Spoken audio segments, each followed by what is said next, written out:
Question आते हैं वो इसी प्रकार के क्वेश्चन पूछे जाते हैं कि बनास नदी की दाईं ओर से गिरने वाली नदी कौन सी है, बाईं ओर से गिरने वाली कौन सी नदी है। तो वो डिस्कशन करेंगे। इसमें कौन कौन से त्रिवेणी संगम है, कौन कौन से इस पर बांध है, सभी का डिस्कशन करते हैं। देखिए सबसे पहले ये खमनोर की पहाड़ियां है राजमंद, और ये खमनोर की पहाड़ियों से क्या निकलती है, बनास नदी निकलती है।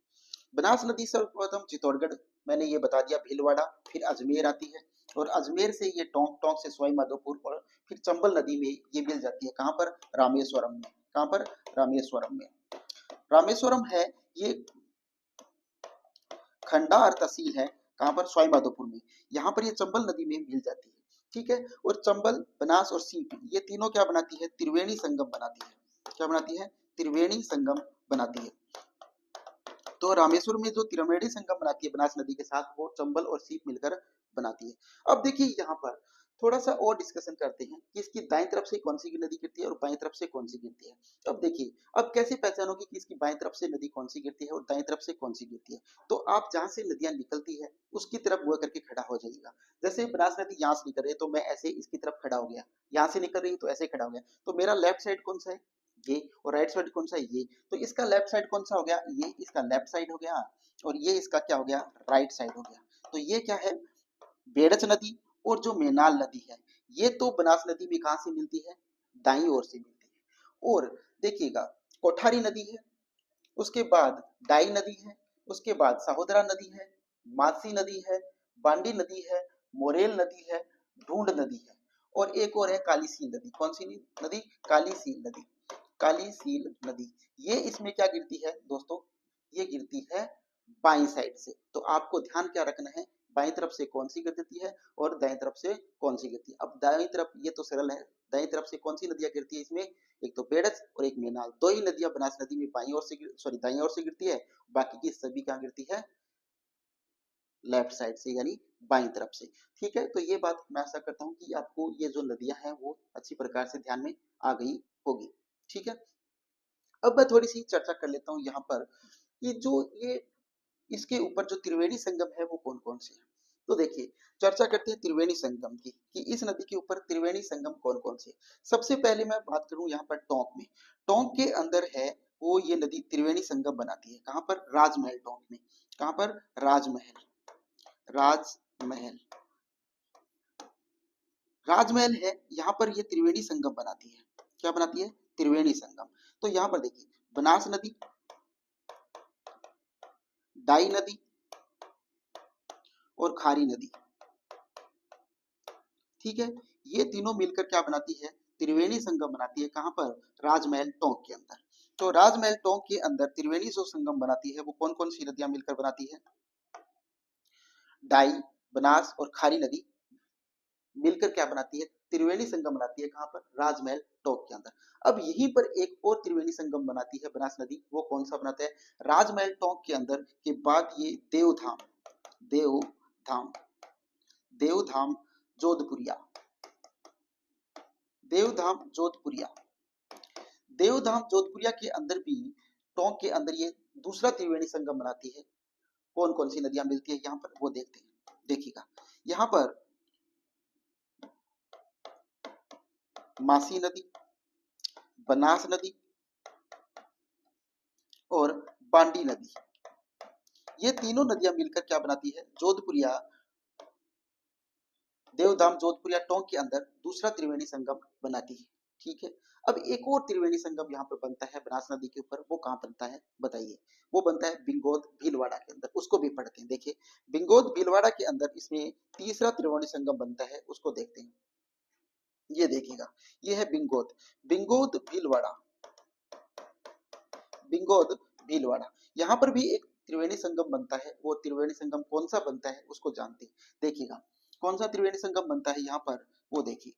तो यहाँ पर एक तो बेडच नदी, ये देखो यहाँ पर आ ही रहा है, एक तो बेडच नदी बनती है, दूसरी बनास नदी होगी, और तीसरी मेनाल नदी होगी। कौन सी, मेनाल नदी।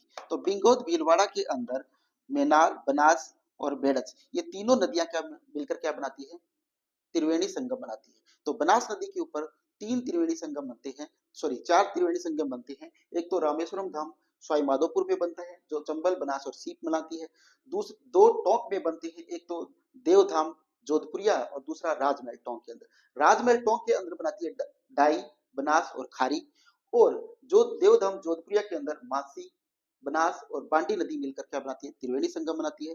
फिर तीसरा जो चौथा जो बनता है वो बनता है भीलवाड़ा के अंदर। कहां पर, बिंगोद भीलवाड़ा के अंदर। यहाँ पर मेनाल, बनास और बेड़च नदी मिलकर क्या बनाती है, चौथा त्रिवेणी संगम बनाती है। तो आशा करता हूँ कि ये तीनों चारों त्रिवेणी संगम है वो आपको याद हो गए होंगे अच्छी प्रकार से।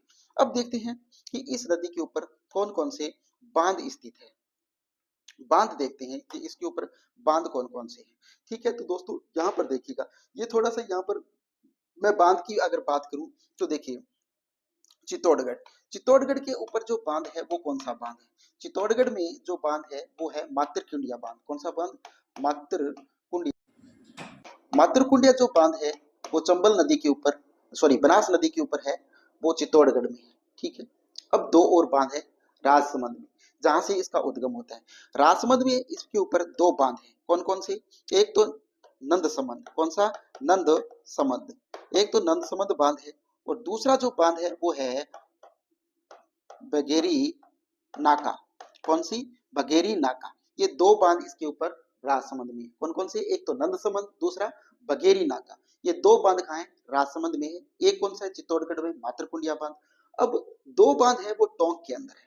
टोंक जो है, इस टोंक में भी क्या है, दो बांध है।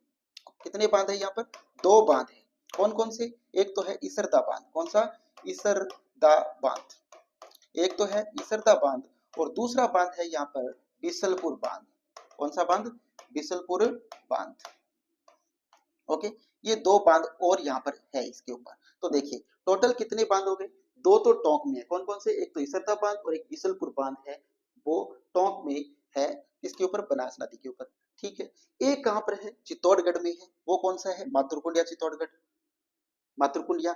और दो क्या है, राजसमंद में है।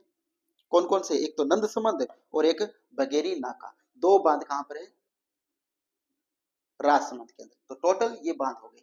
अब हम थोड़ी सी चर्चा यहाँ पर करते हैं कि इसका जल ग्रहण क्षेत्र जो है बनास नदी का वो कितना है। तो बनास नदी का जो दोस्तों जल ग्रहण क्षेत्र है वो कितना है। ठीक है, तो जल ग्रहण क्षेत्र देखते हैं। इसकी सबसे पहले मैं बता देता हूँ बनास नदी की जो लंबाई है, कुल लंबाई जो है बनास नदी की वो कितनी है। तो कुल लंबाई जो है बनास नदी की वो है 512 वर्ग किलोमीटर।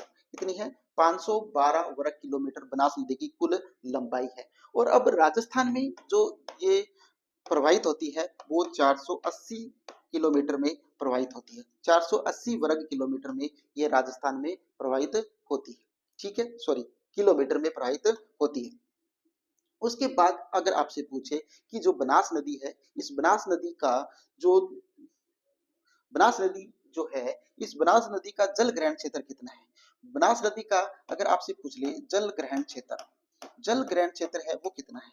तो बनास नदी का जल ग्रहण क्षेत्र है दोस्तों वो है 46,570 वर्ग किलोमीटर। कितना है, 46,570 वर्ग किलोमीटर क्या है, बनास नदी का कुल जल ग्रहण क्षेत्र है। अगर इसकी बात करें कि परसेंटेज में आपसे पूछ ले तो 27.783 या 783 जो होगा, 27 दशमलव समथिंग इसका क्या है, प्रतिशत में इसका जल ग्रहण क्षेत्र है। तो ये है बनास नदी की थोड़ी सी जानकारी। जो यहाँ पर जो भी क्वेश्चन आएंगे वो यहाँ से अलग नहीं जाएंगे, ऐसी मेरी पूरी पूरी उम्मीद है। लेकिन इसको ही मैं आपको अपने खुद के डायग्राम पे समझाने का प्रयास